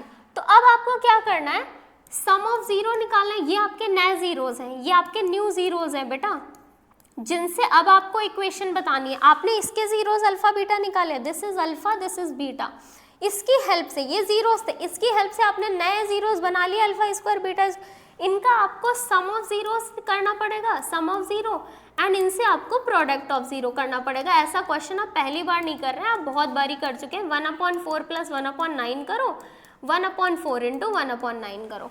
बात समझ आ रही है? और कैसे सॉल्व होगा देखो, आपको क्या करना है पहले वाले को देखो, हमारी ऐसी इक्वेशन बनी थी, आपको बस सॉल्व करना है। आपके 8 और 10 दो नंबर्स आ जाएंगे, आप उससे सॉल्व कर लेना, ठीक है। ये देखो हमें अल्फा बीटा इन्होंने sum of zero product of zero से करा है, कोई बात नहीं, इन्होंने sum of zero product of zero से करा है। आपको जैसे मैंने बताया ना आप उसी तरीके से सॉल्व करो। तो 1/9 प्लस 1/4 करोगे तो कितना हो जाएगा 9 प्लस 4/36, 13/36 देखो वही आ रहा है। और फिर 1/9 इंटू 1/4 करोगे तो 1/36 देखो 1/36। तो sum of zero product of zero सही है, बाकी बाद में एलसीएम ले लेना। तो आप चाहे तो पहले sum of zero product of zero निकाल के सॉल्व करो, या अगर वो मिडिल टर्म स्प्लिट हो रही तो मिडिल टर्म स्प्लिट करके उसके जीरोस फाइंड आउट कर लो, is only up to you, जो भी वे बेटर लगता है। मैंने आपको दिखा दिया और साइड में आपको ये दिख रहे हैं, ये आपको दिख रहे हैं नंबर्स, जिसके हिसाब से आपको स्टेप्स के मार्क्स मिलते हैं, तो वो आपको बहुत ध्यान रखना है। ऐसा नहीं है कि बच्चे जो स्किप कर देते हैं ना स्टेप्स, उन सब की चीज़ों के नंबर होते हैं। नेक्स्ट क्वेश्चन की तरफ मूव करते हैं। नेक्स्ट क्वेश्चन दे रखा है if cos theta plus sine theta is equals to 1। अब cos theta plus sine theta is equals to हमें 1 दे रखा है, और हमने आपको बोला था कि जब भी a प्लस बी दे के आपको प्रूफ करना है cos theta minus sine theta is equals to plus minus 1, a minus B proof करना हो तो हमेशा दोनों साइड स्क्वायर कर देना होता है। तो ये हो जाएगा cos square theta plus sine square theta plus 2 sine theta cos theta is equals to कितना आ जाएगा 1, ये आ जाएगा 2 साइन थीटा कॉस थीटा। अब देखो यहाँ पर आपने करा तो ये कितना हो जाएगा इज इक्वल्स टू, ये 1 होता है तो 1 माइनस 1 इज इक्वल्स टू कितना हो जाएगा हमारे पास, ये हमारे पास आ गया 0, 2 cos theta plus sine theta is equals to 1, ठीक है। अब हम क्या करेंगे, हमारे पास 1 आ गया और ये उधर हो गया 1 माइनस 1 हमारे पास 0 हो गया, तो 2 साइन थीटा कॉस थीटा की वैल्यू हमारे पास 0 आ गई। एंड देन हमने अब वहाँ पे आइडेंटिटी लगा दो a माइनस कॉस थीटा की, तो cos theta minus sine theta का होल स्क्वायर यानी a minus B whole square की आइडेंटिटी लगाते हैं, cos square theta plus sine square theta, फिर क्या आ जाएगा minus 2 sine theta cos theta. अब ये कितना हो जाएगा, देखो ये 1 हो जाएगा और वो माइनस 2 इंटू 0, मतलब 2 इंटू क्या 2 साइन थीटा कॉस थीटा ही था ना, तो 0, तो यानी ये हमारे पास 1 आया, यानी cos theta minus sine theta is equals to √1, और √1 क्या होता है plus minus 1, hence proved, this is the answer you have. यही आपको प्रूफ करना था कॉस थीटा माइनस। तो पहले मैंने क्या करा, a प्लस बी से 2ab फाइंड आउट कर लिया, 2ab के बाद हमने a माइनस बी का होल स्क्वायर यूज कर दिया which is a square plus B square minus 2ab। ये हमेशा याद रखना, a प्लस बी देके a माइनस बी पूछ रहे हैं तो आप पहले a प्लस बी का होल स्क्वायर यूज करो एंड देन फिर a minus B whole square लगा दो और वैल्यूज पुट कर दो 2ab की। यहाँ पर बोला है the minute hand of a wall clock is 18 centimeter long. Minute hand of a wall clock 18 centimeter long. Find the area of the face of a clock described by the minute hand in 35 minutes. तो अब देखो ये हमारे पास एक wall clock है, ये हमारे पास wall clock है। इन्होंने बोला कि मिनट हैंड जो angle formed by minute hand कितना होता है। अच्छा एंगल, पूरा एंगल 360 डिग्री कितनी देर में करती है, 60 मिनट में। 60 मिनट में अगर मैं बोलूं तो इन 60 minute angle formed by angle formed by minute hand कितना होता है, minute hand will be 360 degree. तो 1 मिनट में कितना होता है बेटा, 1 मिनट में कितना होगा 360 अपॉन 60, यानी ये 6 डिग्री हो जाता है। तो 35 मिनट में कितना एंगल फॉर्म करेगी, 35 इंटू 6, तो कितना हो जाएगा 0, और ये कितना हो जाएगा, ये 0 हो गया, ये 3 हो गया आपके पास, ये 210 आ गया। 210 आया तो थीटा जो आ गया हमारे पास 210 हो गया, 10 डिग्री। और हमें बोला है इन्होंने जो रेडियस है, यानी रेडियस जो मिनट हैंड की लेंथ है वो हमारे पास रेडियस है 18 सेंटीमीटर, यानी रेडियस 18 सेंटीमीटर है। हमें बताना है कि find the area. So area of sector basically लगेगा। एरिया ऑफ सेक्टर का फॉर्मूला आप लोगों को पता है क्या होता है, theta upon 360 into pi are square, and you have to substitute all the values and you will get your answer. Next बोला है if A B is a chord of a circle at centred at O such that angle A O B आपको 60 degree दे रखा है, ओ ए 14 centimetre है, ए O B 60 degree है, तो ये एक इक्विलैटरल ट्रायंगल बन गया वैसे basically. Find the area of the minor segment, यानी इसका बताना है। तो अब एक चीज देखो, हमारे पास फॉर्मूला पता है theta upon 360 into pi are square, theta upon 360 into pi are square minus area of triangle. अब एरिया ऑफ इक्विलैटरल ट्रायंगल है तो theta upon 360 into pi are square minus √3/4 side square. Side मतलब देखो area of equilateral triangle पता है, ये भी 60 है तो ये भी 60 होगा, ये भी 60 होगा, क्यों, ये सब इक्वल हो जाएंगे। एरिया ऑफ इक्विलैटरल ट्रायंगल होता है √3/4 साइड स्क्वायर। तो इसको सॉल्व कर ले पुट करके, यहाँ पे 60 पता है, आर भी पता है, आर कितना दे रखा है, आर 14 दे रखा है, और यहाँ भी आर 14 पुट करके सॉल्व कर लोगे। चाहो तो दोनों से 14 स्क्वायर कॉमन कर लो, अंदर का सॉल्व कर लो और आ जाएगा आपके पास आंसर। ये देखो अब यहाँ पर हमने सॉल्व करा, हमने पहले यहाँ पर देखो 30 डिग्री आया, फिर उसके बाद हमने करा सॉल्व, यहाँ पर एरिया सॉल्व बाई इन्होंने इस तरीके से इन्होंने वैल्यूज एंगल की नहीं निकाली, पर चलो हम लोग फाइंड आउट कर लेते हैं। 200 अपॉन 360 दिया था ना मैंने, पाई था 22/7 और आर कितना था 18 इंटू 18। चलो सिंप्लीफाई कर लेते हैं, 0 0 7 3 7 12 और ये हो जाएगा 7 7 कैंसिल,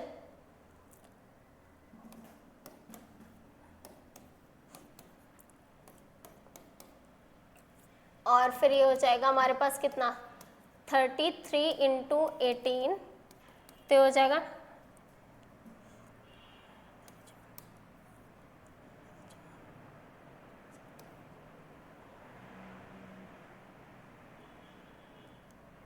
हाँ 594 सेंटीमीटर स्क्वायर आ रहा है बेटा। ऐसे भी सॉल्व करोगे तब भी आ जाएगा जो हमने करा था।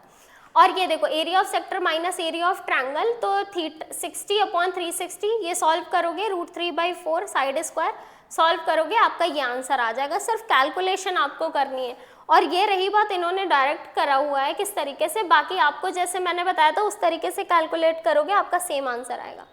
इसके बाद √3 आपको इरेशनल प्रूफ करना है, ये मैंने नहीं बताया, ये मैंने नहीं समझाना, तुम इसको देख लो, क्योंकि ये क्वेश्चंस आप 100 से ज़्यादा बार कर चुके होंगे कि √3 को इरेशनल कैसे प्रूफ करना है। कॉन्ट्राडिक्ट मेथड से पहले उसको इरेशनल लेना है, फिर p/q फॉर्म में लिखना है, फिर स्क्वायर करना है, फिर p का कॉमन फैक्टर, q का कॉमन फैक्टर एंड सारी चीज़ें, फिर लास्ट में लिख देना है कि p and q we know that rational number का को प्राइम होता है, बट यहाँ पर दोनों का सेम कॉमन फैक्टर है, हेंस अवर मतलब सारा assumption is wrong and this is a irrational number. Next question आपको बोला है solve the following equation of linear equation graphically. अब ग्राफिकली तो क्या करना होता है, ग्राफिकली में आपको क्या करना है, यहाँ पर ध्यान से देखो, ग्राफिकली में आपको बेसिकली टेबल बनानी है, एक टेबल बनानी है। इस इक्वेशन के लिए आपको x और y लिखने हैं, यहाँ पर इन दोनों के आपको पॉइंट्स नोट डाउन करने। एक बार x को 0 कर दो, एक वैल्यू आ जाएगी, एक बार y को, और एक कोई रैंडम वैल्यू। दोनों को सॉल्व करो, दोनों के मिनिमम पॉइंट निकालो, पहले एक पॉइंट को प्लॉट करो, कुछ इस तरीके से आएगा, एक दूसरे को करो और फिर इनको एक दूसरे मतलब ऐसे ज्वाइन कर दो, आ जाएगा। तो ग्राफिकली बहुत ईजी है, साथ में कर लेना। इसका और पार्ट देख लो, बहुत इंपॉर्टेंट है। और पार्ट में इन्होंने दे रखा है कि A एंड B, यहाँ पर बोला है इन्होंने places A and B are 180 kilometre apart on a highway, मतलब 180 किलोमीटर अपार्ट है, ए है और बी है, हाईवे पे 180 किलोमीटर अपार्ट है।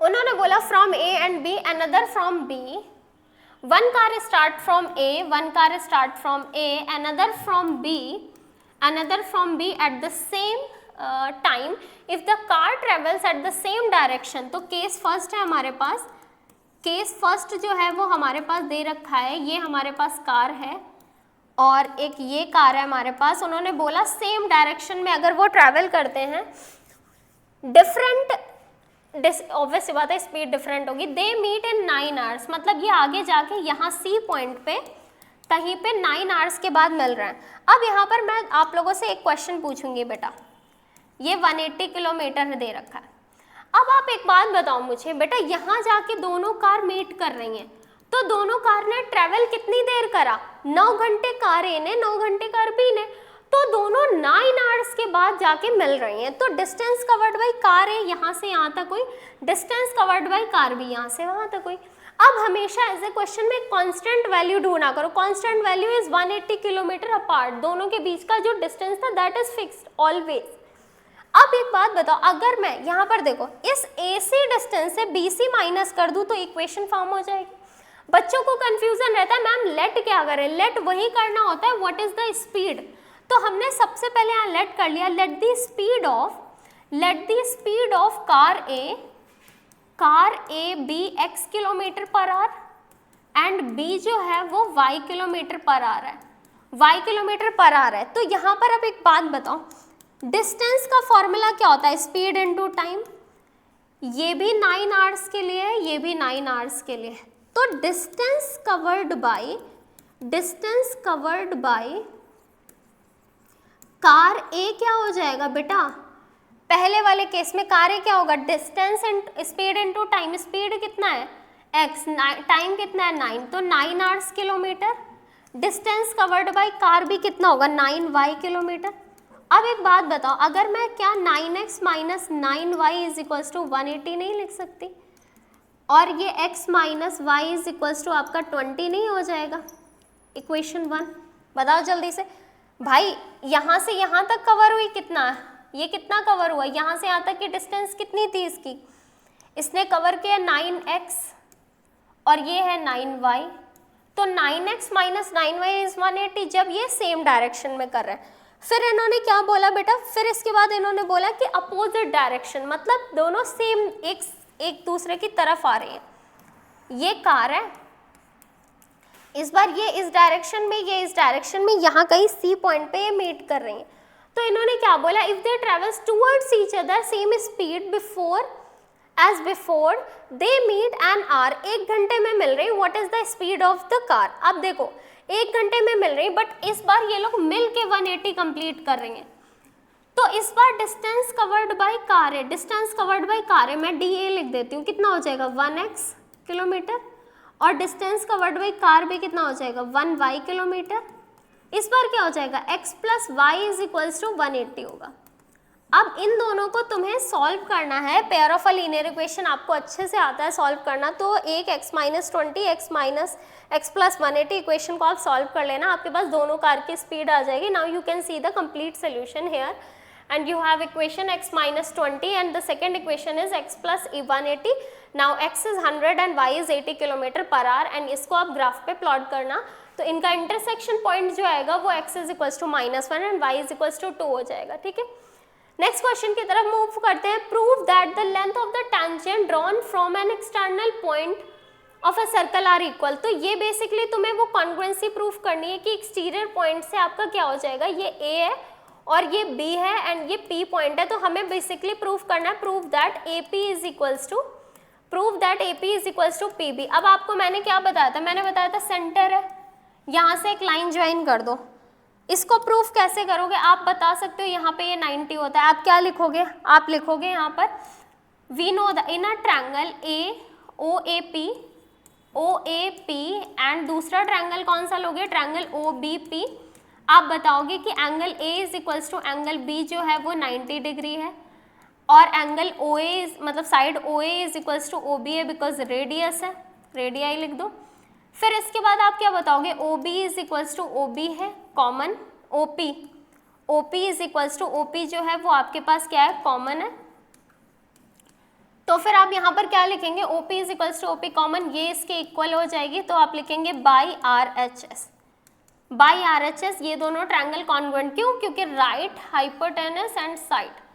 तो ट्रायंगल जो आपका OAP होगा वो कॉन्ग्रुएंट हो जाएगा, वो बेसिकली कॉन्ग्रुएंट हो जाएगा ट्रायंगल OBP से। और जब दो चीज़ें आपस में कॉन्ग्रुएंट हो जाती है तो उनकी लेंथ, उनकी करस्पॉन्डिंग साइड्स इक्वल हो जाती है। Hence we can say that by CPCT हम बोल सकते हैं, बाई CPCT हम बोल सकते हैं AP इज इक्वल्स टू क्या हो जाएगा आपका, PB हो जाएगा CPCT, corresponding part of a congruent triangle. इसके बाद बोला है using the above result find the length of BC, where is the BC। अच्छा, ये लेंथ BC बतानी है हमें, BC of a triangle ABC given that a circle inscribed in a circle ABC touching the side AB BC C।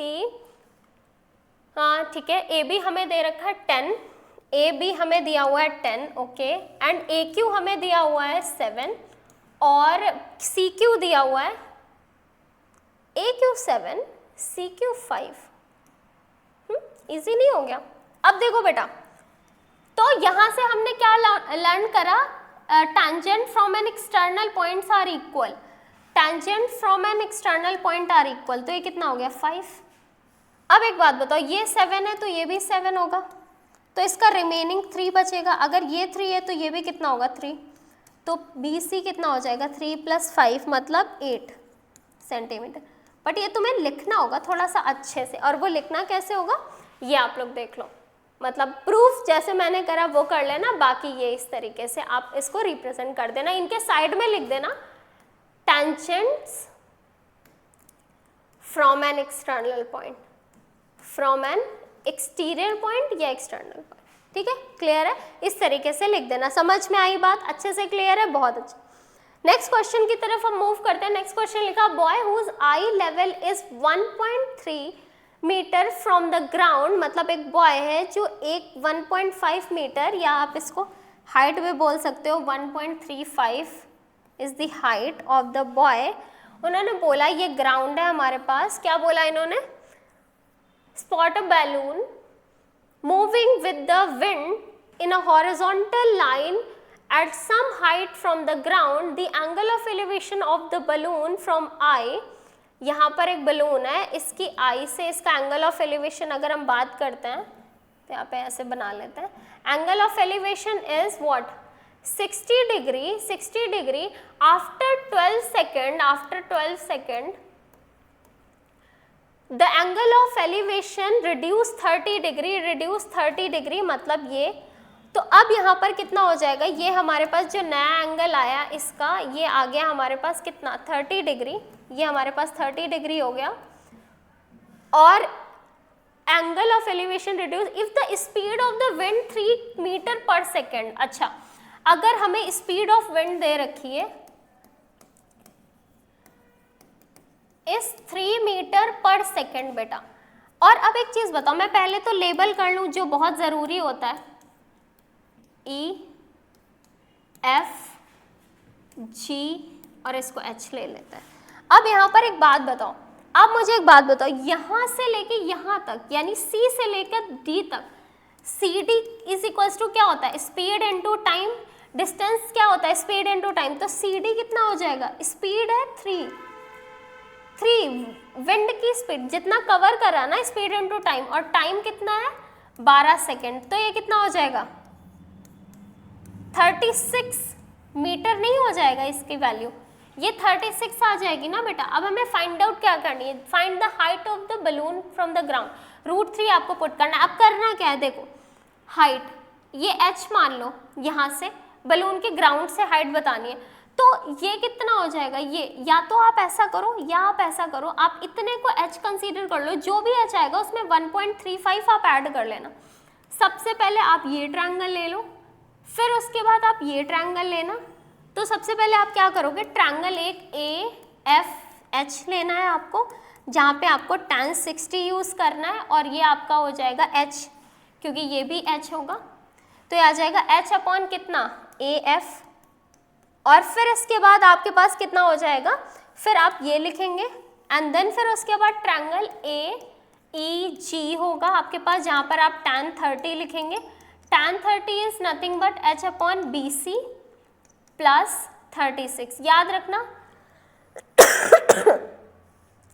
BC plus 36 लिख लो, या आपको पता है BC और AF इक्वल है, ये भी 36 ही होगा ऊपर जाके, तो यहाँ पर हम सीधा लिख लेते हैं AF प्लस 36।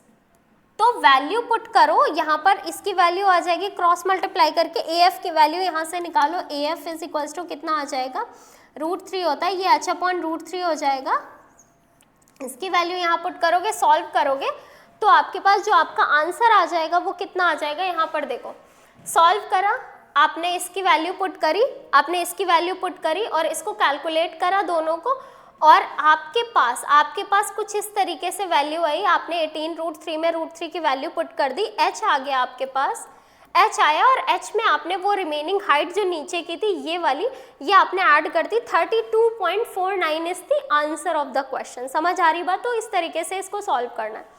नेक्स्ट क्वेश्चन की तरफ मूव करते हैं। नेक्स्ट क्वेश्चन में दे रखा है find the median of the following. अब यहाँ पर mean and the median of the following. अब मीन एंड मीडियन के लिए बेटा क्या करना होता है आपको, मैं ऐसे इन जनरल बता देती हूँ, या मैं आपको सीधा सीधा आंसर से ही एक्सप्लेन कर देती हूँ, क्योंकि सारी चीज़ें। अब एक चीज़ याद रखो बेटा, जब आपके पास डेटा थोड़ा सा ऑड हो, या मैंने बोला था बड़े नंबर, अब तुम्हारी विश है, आप इसको इस डायरेक्ट मेथड से मत करना। मीन निकालने के लिए या तो एज्यूम यूज करो या स्टेप डेविएशन यूज करो, और मीडियन के लिए तो आपको नई टेबल बनानी पड़ेगी। अब यहाँ पर देखो, यहाँ पर ही हमने नया कॉलम CF के लिए बना लिया, क्योंकि मीडियन में बस हमें CF ही चाहिए होता है, वो हम बाद में डिस्कस करेंगे। बाकी पहले आप देख लो, हमने क्लास मार्क लिखा, क्लास इंटरवल लिखा, क्लास मार्क फाइंड आउट करा, फ्रीक्वेंसी, UI क्या होता है, UI क्या होता है, DI/H होता है। तो DI, अब 5 का इंटरवल है, क्लास साइज कितना है 5 है, क्लास साइज कितना है 5 है। हमने UI फाइंड आउट कर लिया, UI आ गया। अब कोई ये नहीं बोलेगा मैम DI कैसे आता है, DI होता है xi minus a, xi minus a क्या होता है, a होता है एज्यूम मीन, जैसे 1 2 3 4 5 6 है, तो इसको ले लो, ये आपका a हो गया। देखो 102.5 ये a हो गया आपका। पहले इसको इससे माइनस करो, लिखो, फिर इसको इससे माइनस करो। इन्होंने क्या करा, डिवाइड डायरेक्ट कर रहा है, तो क्या कर रहा है, this minus this divided with 5 -3, this minus this divided by 5। तो ये वैल्यूज आ जाएंगी, ये कैलकुलेट आप करना, तुम्हारी भी सेम वैल्यूज आएंगी। अब हमें क्या करना होता है, हमें FI/UI करना होता है, तो मैंने मल्टीप्लाई कर दिया FI/UI का यहाँ पर, और this is the sum of frequency और UI का प्रोडक्ट का जो सम है -39, और ये हमारे पास फ्रीक्वेंसी का प्रोडक्ट है। हमने फॉर्मूला क्या होता है, स्टेप डेविएशन का फॉर्मूला क्या होता है, x bar is equals to a plus sigma FI/UI upon sigma FI into h होता है। तो हमने यहाँ पर क्या पुट करा, देखो 102.5 माइनस 39 विच इज, अब माइनस इसलिए हो गया प्लस की जगह क्योंकि ये माइनस था, -39/120 into 5 which is h। Calculate करोगे तुम्हारा 100.875 समथिंग कुछ आंसर आएगा। This is the correct mean of the data. अब इसके बाद इन्होंने बोला कि भाई मीडियन भी फाइंड आउट करना था, तो फ्रीक्वेंसी देखो, मीडियन फाइंड आउट करने के लिए हमें सबसे पहले फ्रीक्वेंसी का सम चाहिए, क्यूमुलेटिव फ्रीक्वेंसी चाहिए, जो ऑलरेडी हमने फाइंड आउट कर लिए, बट लेकिन उसके बाद हमें चाहिए क्या, फ्रीक्वेंसी का सम 120 को डिवाइड बाय 2 करोगे तो ये आएगा आपके पास 60।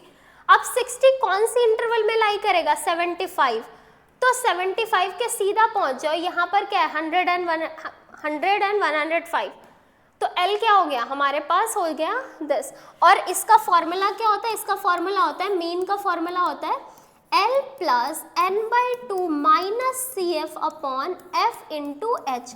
अब देखो n/2 तो 60 आ गया, CF क्या होता है, CF होता है जस्ट प्रीसीडिंग वैल्यू यानी 57, ये CF होगा आपका। 57 पुट करा, 60 हो गया, और H ये 5 दे रखा है, और F क्या होता है, F इसी के सामने वाली फ्रीक्वेंसी यानी ये देखो 18। बस कैलकुलेट करा, ये कितना आ गया 100.83, वो आया 100.875 समथिंग, ये 100.83, ये कैलकुलेट कर लेना इसी तरीके से। इसका और पार्ट था बेटा मंथली एक्सपेंडिचर, आपको कुछ इस तरीके से दे रखा है, आपको फाइंड क्या करना था, मीन। अच्छा ठीक है, इन्होंने बोला है कि 200 फैमिलीज हैं और यहाँ पर find the value of x, also find the mean, also find the, ठीक है, बहुत सिंपल है, बहुत ज्यादा सिंपल क्वेश्चन है, मीन। तो देखो हमारे पास टोटल कितनी फैमिलीज है, 200 फैमिलीज है, तो बेटा ये नंबर ऑफ फैमिलीज है, तो क्या इन सब का सम जो होगा वो 200 के बराबर नहीं होगा? तो इन सबको ऐड करके 200 से इक्वेट कराओगे तो x आ जाएगा, तुम्हारे पास x आ गया, x यहाँ पुट कर देना, बाकी मीन फाइंड आउट कर लो। मीन कैसे फाइंड आउट करोगे, ये देखो, मीन इसी तरीके से फाइंड आउट कर लेना, ये हमारे पास x28 आ जाएगा, फिर आप ऐसे XIFI से करना, XIFI से कर लेना, या तो आप एज्यूम मीन या स्टेप डेविएशन जो भी तुम्हें सही लगे कर लेना, आपका जो आंसर आएगा वो 2662.5 समथिंग आएगा, this is your mean, so you have to calculate this, just do it. Next question की तरफ हम मूव करते हैं, ये केस स्टडी हमारे पास दे रखी है। Mister Sheela visited a store near her house and found that the glass jar are arranged on above the other in a specific pattern. On the top layer is 3 jar, in the next layer 6, in the third 9, so on 8th layer तक। On the basis of above situation आपको इनके answer करने हैं, हम लोग एक बार पढ़ लेते हैं फिर हम क्वेश्चन उसके साथ डिस्कस कर लेंगे। Write the AP whose term represent the number of jar in different layers starting from the top and also find the common difference, ठीक है। Is it possible that 34 jar in the layer, तो हमें n बताना है, n अगर आपका कैसा आ गया, कंप्लीट नंबर आया, पॉजिटिव इंटीजर, देन ठीक है, नहीं आया मतलब एक होल नंबर आया तो ठीक है, नहीं आया तो फिर ये नंबर लाइन नहीं करता, फ्रैक्शन और नेगेटिव नहीं हो सकता क्योंकि n। जस्टिफाई योर आंसर, फिर हमें बोला है if there are n number of row in a layer then find the expression of, अच्छा ठीक है, for finding the total n replace करना है हमें n को, मतलब nth नंबर का हमें एक वो रिप्रेजेंट जर्नल फॉर्म बनानी है यहाँ पर। फिर the shopkeeper added 3 jar in each layer, how many jars are there in the 5th layer from the top, तो 3 लेयर ऐड करके एक नई एपी बन जाएगी, उसको हमें सॉल्व कर लेना है। देखो क्वेश्चन को कैसे, सबसे पहले 3, 9, 4, अब 8 तक है तो 8 3 करके हमने 24 लास्ट टर्म लिख लिया, क्योंकि 8 लेयर्स थे ना, यहाँ पर पढ़ा आपने, इन्होंने बोला था 8th लेयर, 8 लेयर तक है, तो लास्ट वाले में कितना आएगा, इसी पैटर्न को फॉलो करते हुए 24 हो जाएगा लास्ट। अब हमारे पास D3 आ गया, तो पहला तो हो गया A और D, इसमें बोला इन्होंने 34th है टर्म में, यानी तो चेक करा ये फ्रैक्शन है भाई, 34th नंबर कोई which is not possible, it is not possible to have 34 jar in a layer, किसी भी लेयर में 34 जार नहीं होंगे।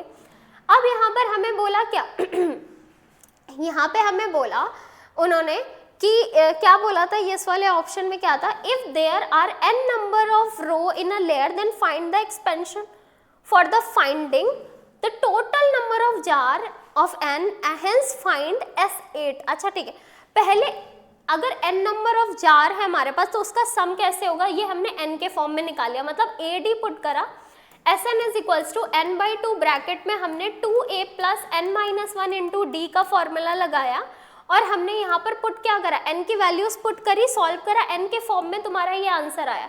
इसके बाद इन्होंने बोला S8 बताओ, तो S8 हमने ये पुट करके कैलकुलेट कर लिया, this is your answer.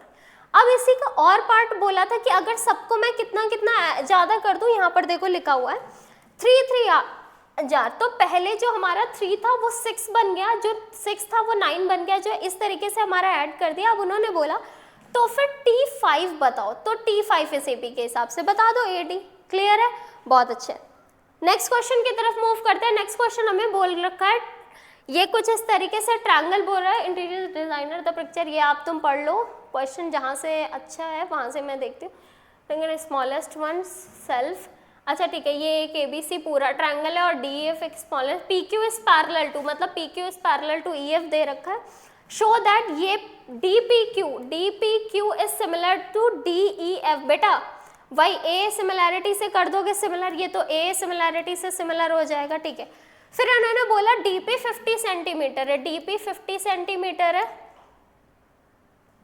DP बोला है, DP तो ये dp 50 है हमें दे रखा है, और pe 70 दे रखा है, pe 70 दे रखा है, और हमें बताना है pe upon eq, pe upon pq upon ef बताना है, pq अपॉन ef। तो अब देखो ट्रायंगल, मतलब देखो जब बेस चाहिए तो जो हमने अभी ऊपर प्रूफ करा ना, ये ट्रायंगल DPQ को हमने सिमिलर प्रूफ करा, ट्रायंगल DEF से प्रूफ करा था ना। तो देखो हम DP अपॉन क्या लिख सकते हैं, DQ, DP अपॉन देखो DP upon DE is equals to PQ upon क्या हो जाएगा, EF।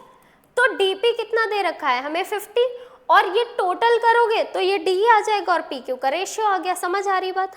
इसके बाद बोला है इन्होंने 2AB is equals to 5 times of DE।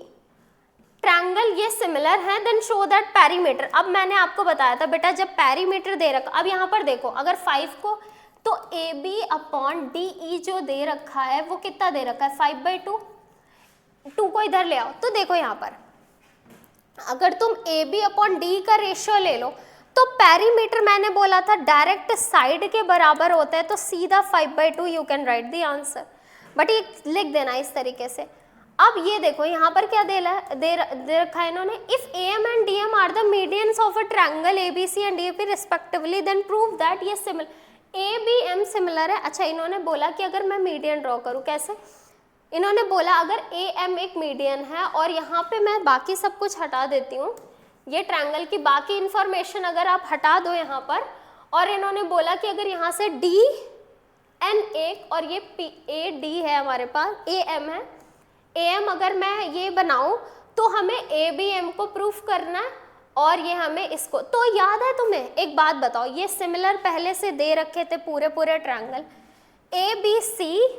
ABC similar to DEF दे रखा है, तो यानी AB upon DE is equals to BC upon EF is also equals to AC upon क्या हो जाएगा, NF। अब एक बात बताओ, अगर मैं बस ये ट्रायंगल ले लूँ, ये दोनों ट्रायंगल लूँ, तो यहाँ पर मैं ऐसे लिख सकती हूँ कि हमें पता है AB upon DE is equals to BC upon EF is also equals to what, अब यहाँ पर एक चीज देखो ऑफ अ ट्रायंगल रिस्पेक्टिवली, तो एक चीज देखो याद रखना, जब दो सिमिलर ट्रायंगल होता है तो उनके मीडियन का रेशियो भी सेम होता है, ये चीज तुम्हें पता होनी चाहिए। AM अपॉन DN का रेशियो भी सेम होता है, तो मैं इसके साथ साथ AM अपॉन DN का रेशियो भी लिख सकती हूँ। अब देखो अगर मैं इस BC को क्या लिख दूं, इस BC को 2 टाइम्स ऑफ BM, यानी AB upon DE is equals to 2 times of BM is 2 times of EN is equals to AM upon DN लिख दूं, AM अपॉन DN लिख दूं बेटा, तो ये 2 और 2 कैंसिल हो जाएगा। 2 और 2 अगर कैंसिल हुआ तो क्या हो जाएगा, AB upon DE is equals to BM upon EN is also equals to AM upon DN। अब देखो ये क्या हो जाएगा, ट्रिपल एस से दोनों क्या हो गए, ये दोनों ट्रिपल एस से क्या हो गए, हमारे सिमिलर हो गए, और बस हमने प्रूफ कर दिया। समझ आ रही है बात। तो इतना कोई टफ नहीं है, बहुत इजी केस स्टडी, आप आराम से कर सकते हो। ये देखो ये इनका तरीका तुम छोड़ दो, जैसे मैंने बताया बस उस तरीके से सॉल्व करो, और पार्ट जैसे प्रूफ करने के लिए बोला वैसे कर लो। इसके बाद नेक्स्ट ये देखो इन्होंने वही करा, हाफ करके सॉल्व कर लिया, ठीक है। मतलब यहाँ पर तुम एक चीज करेक्ट कर लो, इस तरीके से इसको नहीं, ठीक है, BC का हमने रेशियो लिख दिया, इसको हाँ ठीक है, आगे बढ़ जाते हैं। Next and the last case study I think, ये हमें दे रखा है metallic solids are used by the farmers, sorting means farmer it is the shape of cylinder, ठीक है। इन्होंने क्या बोला, उसका शेप कैसा है, shape of cylinder mounted by a cone, shape of a cylinder mounted by a cone. अब बोला है उन्होंने कि conical part of as follow, radius 1.5 है, रेडियस ऑफ द बेस 1.5 है, इसका 1.5 है मीटर, हाइट जो है वो 2 दे रखी है, हाइट जो है वो इसकी 2 दे रखी है, और इसकी हाइट 7 मीटर दे रखी है, इसकी भी डायमेंशन 1.5 है। Calculate the slant height of the conical part, L square is equals to H square plus R square. Find the curved surface area of the conical part, pi r L. A cost of metal sheet used to make the curved cylindrical part of 1 kilo at the rate of 2000. तो यहाँ पर आपको curved cylindrical part बनाने के लिए बस जितना चाहिए तो उसका CSA फाइंड आउट करना है. Find the total capacity of 1 kilo to store the grain. तो टोटल कैपेसिटी यानी pi are square h plus. अब देखो दोनों की रेडियस सेम है, दोनों की रेडियस सेम है, तो हमारे पास यहाँ पर कोई चिंता नहीं है. 1/3 पाई आर स्क्वायर एच हो जाएगा. H1 और H2 लेना पड़ेगा क्योंकि हाइट डिफरेंट है. तुम यहाँ से पाई आर स्क्वायर कॉमन कर सकते हो. H1 प्लस 1/3 H2 हो जाएगा और इसको सिंप्लीफाई कर दो वैल्यूज पुट करने के बाद. देखो यहाँ पर आंसर है. पहले हमने L फाइंड आउट कर लिया, फिर हमने पाई आर एल फाइंड आउट करा. 2 पाई आर एस कॉस्ट से मल्टीप्लाई कर दिया, ये कॉस्ट आ गया. 1 से सिर्फ सिलेंड्रिकल पार्ट का निकालना था. फिर ये हमने पाई आर स्क्वायर एच करा. एक सेकेंड, क्वेश्चन में क्या था? Find the total capacity of 1 kilo store the grain. अच्छा ठीक है, हाँ तो ग्रेन इधर ही स्टोर होगा, ग्रेन इधर स्टोर होगा हमारे पास. तो हमारे पास यहाँ पर आ गया. फिर इसके बाद हमने कोन फाइंड आउट कर लिया, कोन का वॉल्यूम, फिर दोनों को ऐड कर दिया. This is the total capacity of the silo. समझ आ रही बात? तो ये रहा आपका. अब इसी तरीके से केस स्टडी भी बहुत इजी थी. And this was the last question. ये था आपका बोर्ड का सैम्पल पेपर का पूरा सोल्यूशन. हमने बहुत ही ज़्यादा डिटेल में डिस्कस करा है बेटा. आपको पूरे सारे क्वेश्चंस एक बार अटेम्प्ट करने, सॉल्व करने. बहुत अच्छे क्वेश्चंस थे और ये वीडियो आप मैक्सिमम लोगों तक शेयर करो, अपने फ्रेंड्स तक शेयर करो जिनको भी ज़रूरत है, और साथ में सॉल्व करो, ठीक है. और आप इसी तरीके से हमारे साथ जुड़े रहे. अभी आपके बोर्ड एग्जाम तक बहुत अमेजिंग से हमारे वीडियोस एंड लेक्चर आने वाले हैं. The next test series, next आपकी सीरीज आप समझ लो, सीरीज है इंपॉर्टेंट क्वेश्चंस की. हर एक चैप्टर के 15 से 20 इंपॉर्टेंट क्वेश्चन जो आपके लिए सफिशिएंट होंगे. बस उतना कर लो, बहुत है. तो इसी तरीके से आप जुड़े रहिए, हर एक वीडियो लेक्चर को अटेंड करो, बहुत ही डेडिकेशन के साथ पढ़ाई करो और देखना हम बिल्कुल हमारा वो ड्रीम पूरा होगा, full score in maths and science, ठीक है. तो आज के लिए इतना ही. See you in the next video. Thank